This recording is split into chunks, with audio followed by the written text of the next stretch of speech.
तो अब प्रश्न नंबर 13 देखो, 12वें क्वेश्चन तक हम पूरा कर चुके हैं लास्ट वाली वीडियोस के अंदर। तो यहाँ से हम 13th क्वेश्चन करेंगे अपना। 13th क्वेश्चन भी बिल्कुल 11th क्वेश्चन जैसा है, जैसा आपने 11th क्वेश्चन में किया था, सेम यहाँ पर भी वही चीज़ है। अभी तक हम देखते आए थे कि भाई टकराती थी वस्तुएं, आपस में आगे पीछे चली जाती थी टकराने के बाद, लेकिन 11th क्वेश्चन में भी हमने देखा कि वस्तु टकराने के बाद जुड़ गई। 13th क्वेश्चन में भी सेम वही होगा, तरीका भी सॉल्व करने का वही होगा। क्वेश्चन पढ़ लेते हैं एक बार।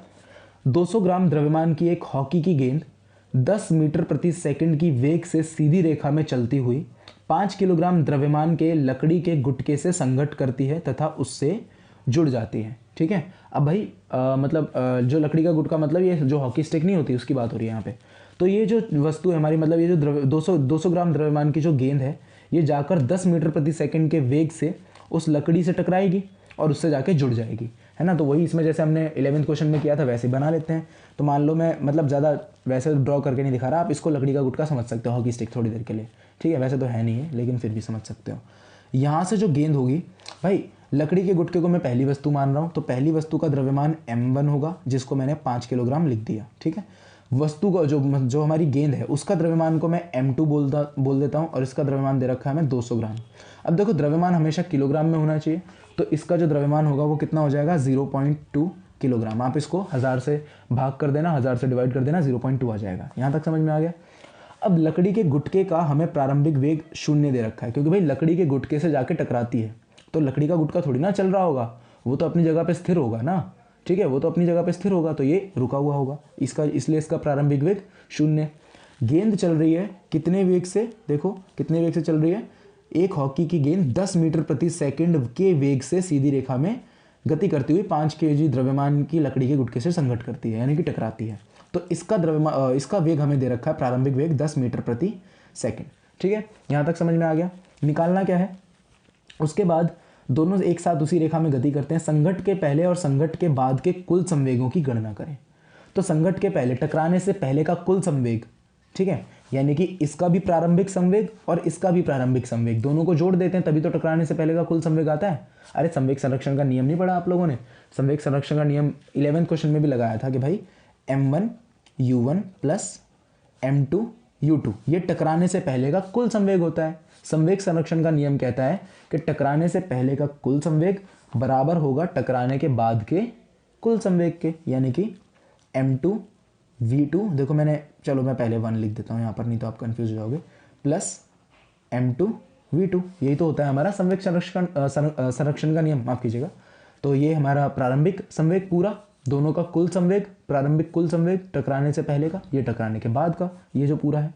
लेकिन ये हम तब निकालते जब ये दोनों वस्तु टकरा के एक दूसरे से अलग अलग हो जाती हैं। मैंने आपको 11th क्वेश्चन में भी यही बताया था कि जब ये दोनों वस्तु आपस में जुड़ जाएंगी, सॉरी ये मैंने गलत बना दिया, देखो ये इस तरफ गति नहीं कर रही होगी, सिर्फ गेंद इस तरफ गति कर रही होगी, ये जो चीज़ है ये इधर आके जुड़ जाएगी ऐसे करके। मैं इसको थोड़ा सा यहाँ बना के दिखा देता हूँ, आप ये मत समझना कि इसने गति करी है, इसने कोई भी गति नहीं करी है, केवल गेंद गति कर रही है हमारी, और गेंद इससे जाके टकरा जाएगी।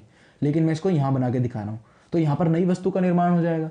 अब भाई नई वस्तु जो बनेगी इसका द्रव्यमान होगा, 11th क्वेश्चन में हमने सीखा था कैसे निकालेंगे।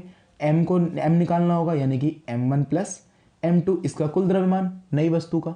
अगर ये दोनों टकरा के, ये बॉल अगर इधर चली जाती है और ये जो हमारी हॉकी स्टिक है अगर इस तरफ चली जाती, तो हम ये वाला फॉर्मूला लगा देते हैं m1 v1 m2 v2 वाला। लेकिन मैंने आपको बता रखा है कि जब भी कोई वस्तु जुड़ जाती है तो उसका संवेग mv हो जाता है, यानी कि इसका जो वेग होगा उसको मैंने v मान लिया, तो इसका संवेग क्या हो जाएगा, mv हो जाएगा। तो संवेग संरक्षण का नियम, जब कोई भी वस्तु आपस में जुड़ जाती हैं तो उस समय पर इस तरीके से बन जाता है, m1 u1 plus m2 u2 बराबर m गुणा में v। ये टकराने के बाद का है, जो नई वस्तु बनेगी ये उसका कुल संवेग है। ठीक है, लेकिन हमसे क्वेश्चन में क्या बोल रखा है कि आप संघट्ट से पहले और संघट्ट के बाद के कुल संवेगों की गणना करें, यानी कि पहले हमें इसका मतलब अलग अलग निकालना है। संघट्ट के पहले, टकराने से पहले का निकालना है, फिर टकराने के बाद का निकालना है। तो टकराने से पहले का कुल संवेग यही वाला होगा, ये वाला होगा ना भाई, टकराने से पहले का कुल संवेग, ये टकराने के बाद का है। तो निकाल लेते हैं, लिख लेते हैं इसको, टकराने से पहले का कुल संवेग, पहले का कुल संवेग, ठीक है, यानी कि टकराने से पहले का जितना भी संवेग होगा वो सभी प्रारंभिक संवेगों का योग होगा, यानी कि दोनों के प्रारंभिक संवेगों का वेग होगा, योग होगा, माफ कीजिएगा, दोनों के प्रारंभिक संवेगों का वेग, टकराने से पहले का कुल संवेग बन जाता है हमारा। तो बस दोनों को जोड़ लेते हैं, ये वाला हिस्सा उठा लेते हैं, m1 u1 plus m2 u2, ठीक है यही होगा। तो अब जो वैल्यूज़ दे रखे हैं वो पुट कर दो भाई। m1 की जगह पर मुझे 5 लिखना है, 5 गुणा में कितना आ जाएगा u1 कितना है हमारा 0 है, प्लस m2 कितना है 0.2, ठीक है हमने निकाल रखा है किलोग्राम में 0.2, मल्टीप्लाई गुणा में कितना हो जाएगा 10। अब देखो ये वाला जो है ये तो शून्य हो गया, 5 गुणा में 0, ये तो 0 हो जाएगा ना, लेकिन यहाँ से अगर आप 0.2 की इससे मल्टीप्लाई करोगे तो आपका आंसर 2 आ जाएगा। तो ये तो 0 + 2 बराबर में कितना आ गया 2 किलोग्राम मीटर प्रति सेकंड। ये हमारा क्या है टकराने से पहले का कुल संवेग। अब टकराने के बाद के कुल संवेग के लिए मेरे पास इस v का होना ज़रूरी है, लेकिन ये तो मुझे क्वेश्चन में कहीं बोला ही नहीं है कि ये दोनों, बस इतना बोल रखा है कि उसी सीधी रेखा में गति करते हैं।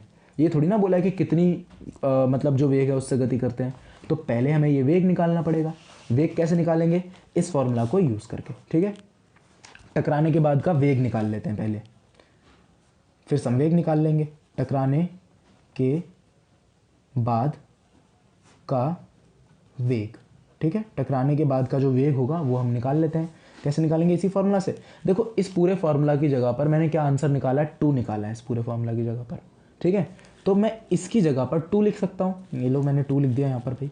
बराबर में क्या है इसके mv, तो मैं इसको ऐसे लिख सकता हूँ, है ना। अरे इस पूरे को सॉल्व करके 2 आया है, इस पूरे को सॉल्व करके 2 आया है हमारा, है ना। तो मैंने इसकी जगह पर 2 लिख दिया, यहाँ पर ये mv हो गया। तो m मुझे पता है ना, m तो आपको पता ही है ना इसका, जो हमारा दोनों का जो m होगा। अच्छा हमने m निकाला नहीं है, यहाँ निकाल लेते हैं। देखो मैं यहाँ निकाल देता हूँ, कुल